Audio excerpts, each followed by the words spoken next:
আপনারা লূত আলাইহিস সালামের নাম শুনেছেন? উনি আল্লাহর একজন নবী ছিলেন। ওনাকে আল্লাহ তাআলা জর্ডান, বর্তমানে যে জর্ডান দেশ আছে সেখানে পাঠিয়েছিলেন। একটা কমিউনিটি ছিল সাদুম কমিউনিটি। ওই সাদুম কমিউনিটিতে তিনি এসেছিলেন।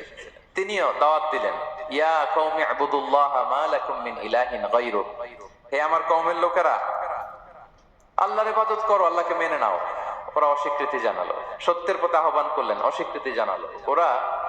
ওদের পাশ দিয়ে ক্যারাভেন যেত, কাফেলার লোকেরা ডাকাতি করতো। ডাকাতির শাস্তির ব্যাপারে তিনি ভয় দেখালেন, তারা নিবৃত্ত হলো না। এমনকি তারা সমলিঙ্গের প্রতি যৌন আকর্ষণ বোধ করতো না, আউযুবিল্লাহ। হোমোসেক্সুয়ালিটি, এখন একটা গ্রুপ আছে দেখবেন যে রংধনু নিয়ে মিষ্টি মিষ্টি কথা শোনায় বিশ্বব্যাপী। তাদের সাইন হচ্ছে রংধনু, রেইনবো। তারা ছেলেতে ছেলেতে বিয়ে, মেয়েতে মেয়েতে বিয়ে, এটাকে প্রমোট করে, নাউযুবিল্লাহ মিন যালিক। আমাদের এই মুসলিম সমাজে যেন এই আবর্জনা প্রবেশ করতে না পারে, আমাদেরকে সচেতন থাকতে হবে, ঠিক কিনা? এই সাদুম কমিউনিটির একটা বদ অভ্যাস ছিল, তারা ছেলেতে ছেলেতে বিয়ে করত, পুরুষে পুরুষে। আল্লাহ নবী লূত আলাইহিস সালাম তাদেরকে বুঝালেন যে পৃথিবীতে কেউ এই পাপ কাজ করেনি। প্রাণীদের মধ্য থেকেও একটা পুরুষ প্রাণীর প্রতি আকৃষ্ট হয় না। তোমরা আশরাফুল মাখলুকাত হয়ে কিভাবে এই কাজ করো, তোমরা থামো। তিনি নানা ভাবে হৃদয় নিংড়ানো ভাষা দিয়ে দাওয়াত দিলেন, কিন্তু তারা মানল না। তারা এই পাপ কাজ করতেই লাগলো। আল্লাহ তাআলা ফেরেশতা পাঠিয়েছিলেন ওনার কাছে পুরুষের আকৃতিতে। তারা এই আল্লাহর পাঠানো ফেরেশতাদের সাথে এই অপকর্ম করার প্ল্যান করেছিল। তারা মনে করেছিল সাধারণ মানুষ, আসলে এগুলো ছিল কি আল্লাহর ফেরেশতা। তো আল্লাহর ফেরেশতার সাথে যেহেতু এরকম পাপ কাজের চিন্তা করেছে, তার মানে দে ক্রস দেয়ার লিমিট। কি বলেন?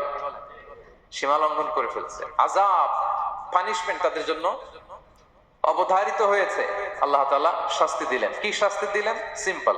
জিবরাইল আলাইহিস সালাম এসে পুরো শহরটাকে উঠাইয়া উল্টায় ফেলে দিলেন। আল জাযাউ মিন জিনসিল আমাল, যে যেরকম পাপ করে তার শাস্তি এরকম। ওরাও স্বাভাবিক মানুষের যে নেচার, এটার উল্টায় ফেলছে। কি বলেন? পুরুষ আকৃষ্ট হবে, সেক্সুয়াল অ্যাট্রাকশন ফিল করবে নারীর প্রতি, নারী পুরুষের প্রতি। এই যে নেচারকে উল্টাইছে না, আল্লাহকে তোদের শহরটারে উল্টাই দিলাম। জিবরাইল আলাইহিস সালাম এসে পুরো সাদুম শহরটাকে আকাশে উঠিয়ে একটা আছাড় মারলেন, আপসাইড ডাউন। উপরের অংশ চলে গেল নিচে, সব মাটির অতল গহ্বরে। ফাজআলনা আলিয়াহা সাফিলাহা ওয়া আমতারনা আলাইহিম মিন সিজারাতিন মিন সিজিলিম মানদুদ। আল্লাহ বললেন, উপরের অংশ নিচে নিয়ে নিলাম, পুরো শহরটারে উল্টে দিলাম, আর পাথর বৃষ্টি বর্ষণ করলাম, সব শেষ। ওই জায়গাটা আজও আছে, ওইটা জর্ডান এবং ইসরায়েলের সীমান্তে। এটাকে এখন বলে মৃত সাগর, আল বাহরুল মাইয়িত আরবিতে, ইংরেজিতে বলে ডেড সি। কি সি? Dead Sea. মৃত সাগর কেন? কারণ ওখানে কোনো প্রাণী জন্মায় না। ওই সাগরে কোনো মাছ নাই, কোনো ব্যাঙ নাই, এমনকি কোনো শ্যাওলাও নাই। গজবের জায়গা। লবণের density at least 10 times more than the natural sea. সাধারণ সাগরের পানিতেই তো কত লবণ, আমরা মুখে নিলে রাখতে পারি এত লবণ। ওইটার চেয়ে কমপক্ষে 10 গুণ বেশি লবণাক্ত। গজবের জায়গা, আযাবের জায়গা। এবং আযাব কেন এসেছে? দে ক্রস দেয়ার লিমিট, তারা সীমা লঙ্ঘন করেছে। আর ইন্নাল্লাহা লা ইউহিব্বুল মুতাদিন, আল্লাহ তাআলা সীমা লঙ্ঘনকারীকে পছন্দ করেন না।